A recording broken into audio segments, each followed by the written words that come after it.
And it might be different from your parents' answer, your culture's answer, your partner's answer, and that is okay. That is the whole point. Let me make this real. Maybe you stayed in a career that is slowly draining your life because leaving would disappoint people who paid for your education or believed in your potential. That is approval-based living. A values-based decision asks, what do I actually want my life's work to be? What legacy do I want to leave? Who would I become if I only had 10 years left?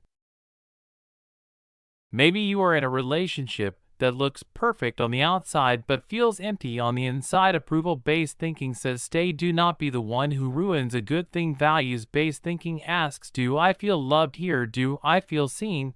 Do I feel free to grow? Can I be fully myself? Maybe you keep saying yes to obligations that exhaust you because saying no feels selfish. That is approval-based living. Values-based living asks, is this aligned with how I want to spend my limited time and energy? Does this feed my purpose or just my guilt? When you start making values-based decisions, people will question you. They will say you are making a mistake. They will call you impulsive, unrealistic, ungrateful. Sometimes their concern is real, but often it is just discomfort. Your deviation from the script threatens their comfort with the same script.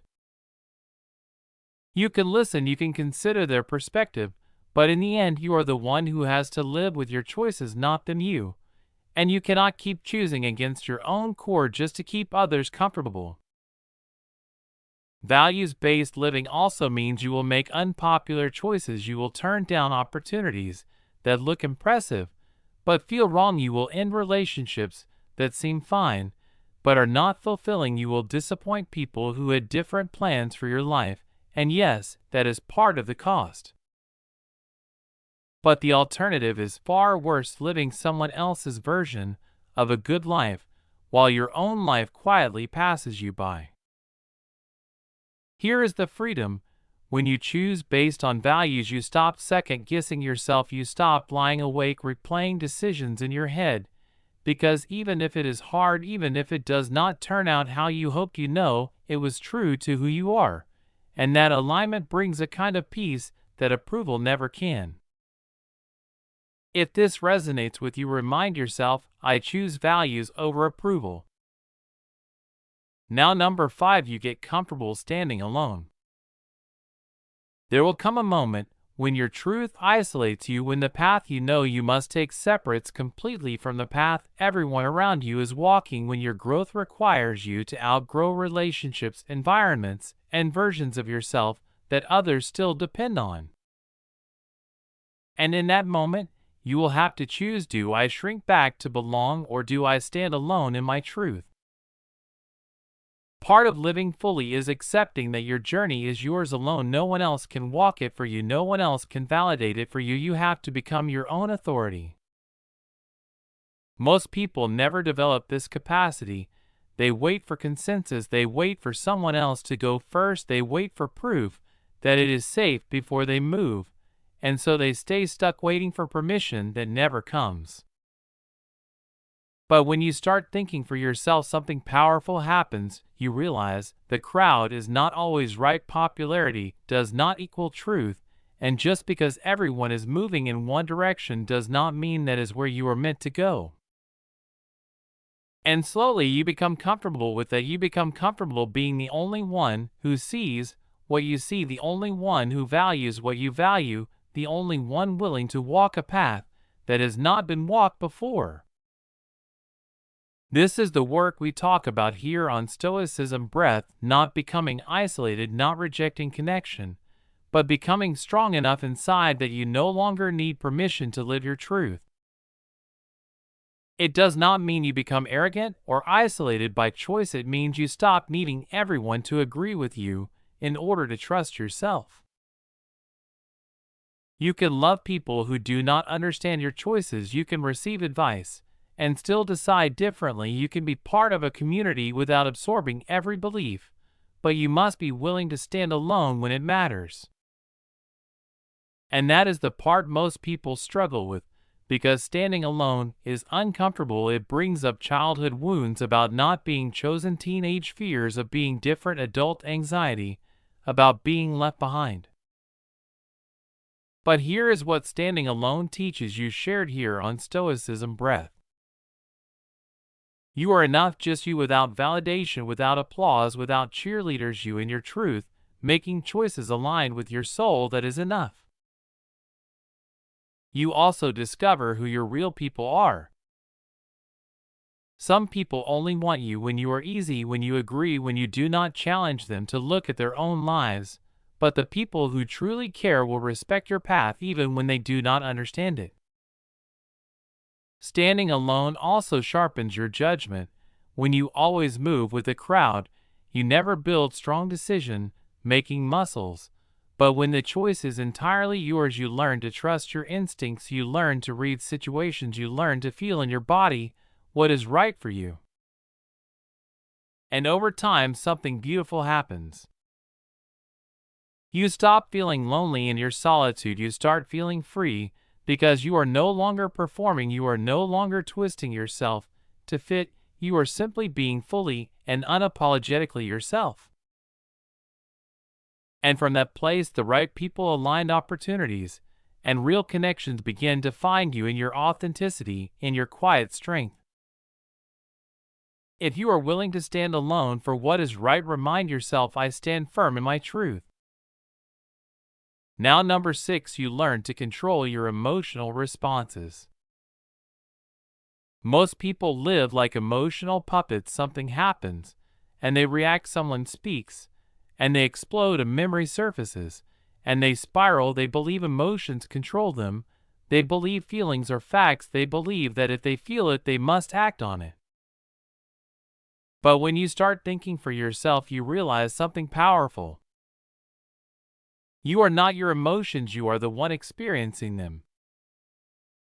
And that difference changes everything. Your emotions are internal, whether you cannot always control when they appear, but you can control how you respond.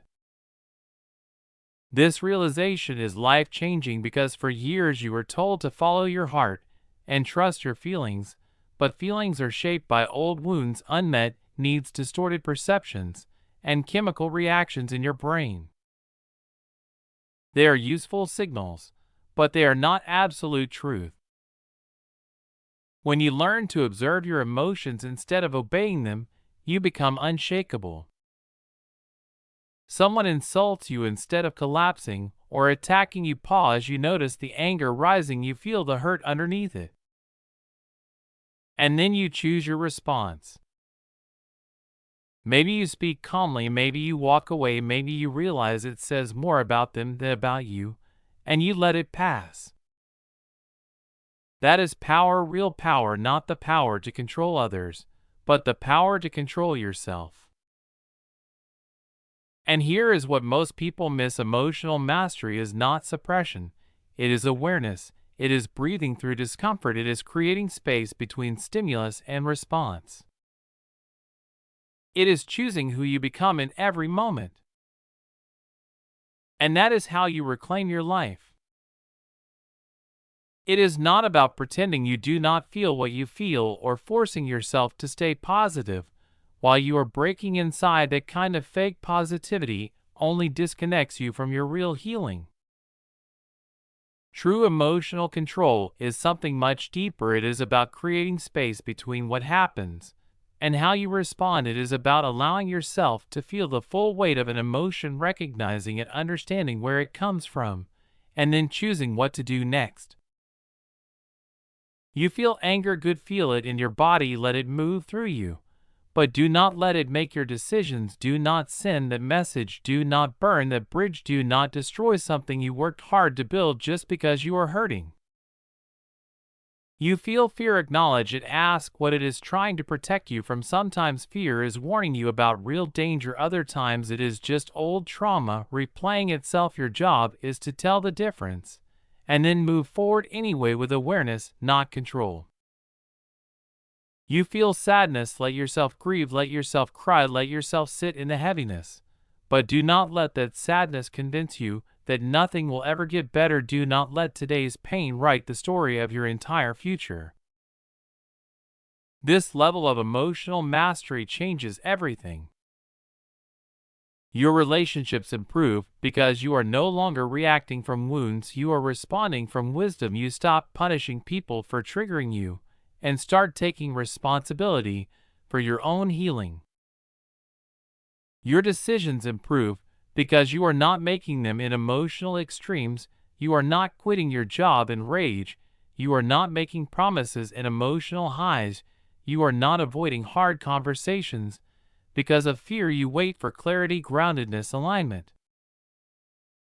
Your self-respect grows because you stop betraying yourself in emotional moments. You stop saying things you do not mean. You stop doing things that go against your values. You stop letting temporary feelings create permanent consequences. People will test this new version of you. They will push your buttons the way they used to. They will expect the old reactions. And when you stay calm, centered, and grounded, some will respect it, some will escalate, some will accuse you of being cold or different. But you will know the truth. You are more yourself than ever because you are no longer a slave to every emotional wave. You are the captain of your own ship.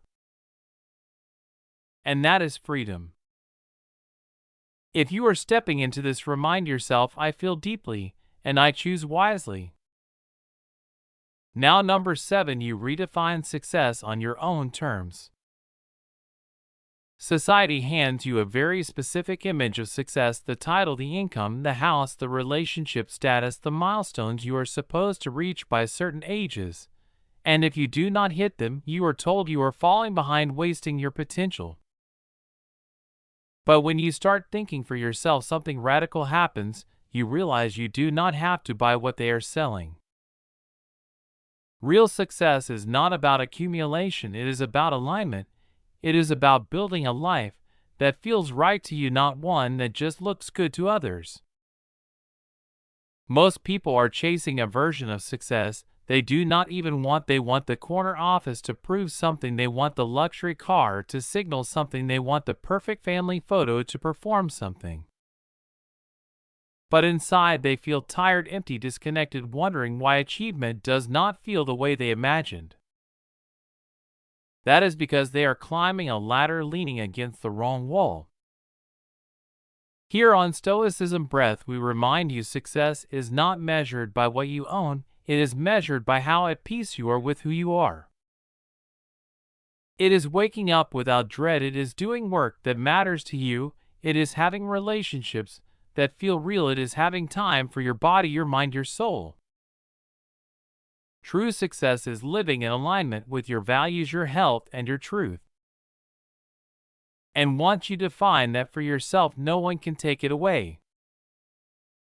No amount of hustle will change the truth if you are running toward a life you never actually wanted.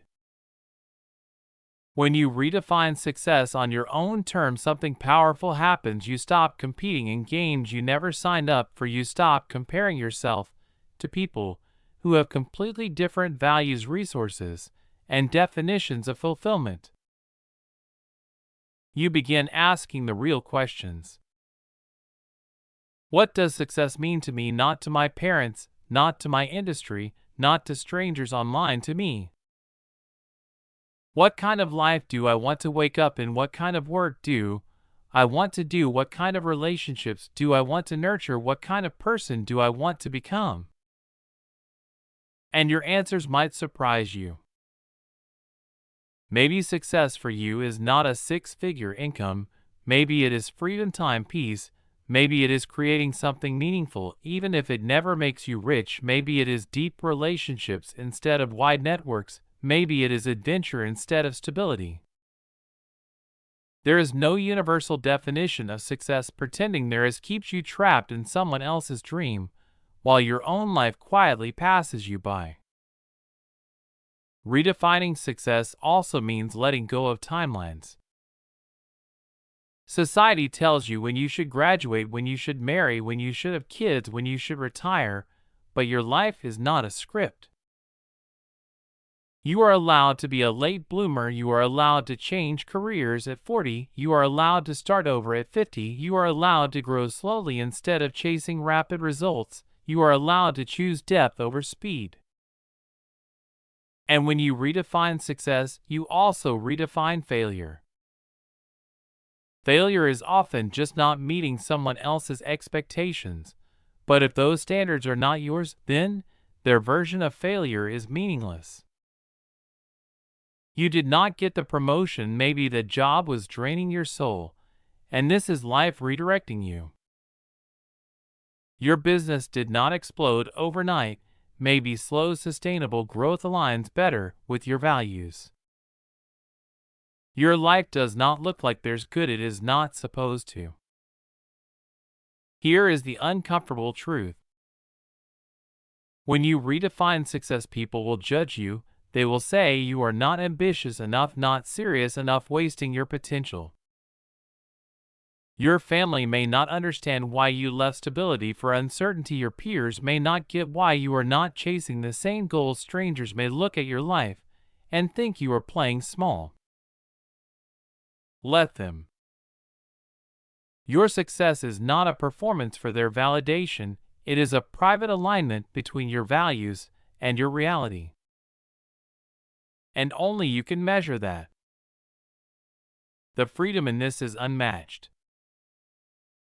When you are no longer controlled by external definitions of success, you stop hustling for applause, you stop sacrificing your health for status, you stop betraying your values for approval. You build a life that might not impress anyone, but deeply fulfills you. And that is the only success that truly matters. Here on Stoicism Breath, we call this peace over applause. Now, number 8, you begin asking better questions. The quality of your life is shaped by the quality of your questions, and most people ask questions that keep them trapped. Why does this always happen to me? Why am I not good enough? What is wrong with me? These questions lead nowhere. They reinforce helplessness and self-doubt. But when you start thinking for yourself, your questions change. They become tools for growth instead of weapons against yourself. Instead of asking, why does this always happen to me, you ask, what pattern am I repeating that creates this outcome? Instead of why am I not good enough, you ask, whose standard am I judging myself by, and do I even agree with it? Instead of what is wrong with me, you ask, what am I learning right now, or what would serve me better in this moment? Feel the difference. The first questions shut you down, the second ones open doors. Better questions create better realities. When you ask better questions, you gain clarity, you stop spiraling in confusion, and start moving toward understanding. And that is how real change begins.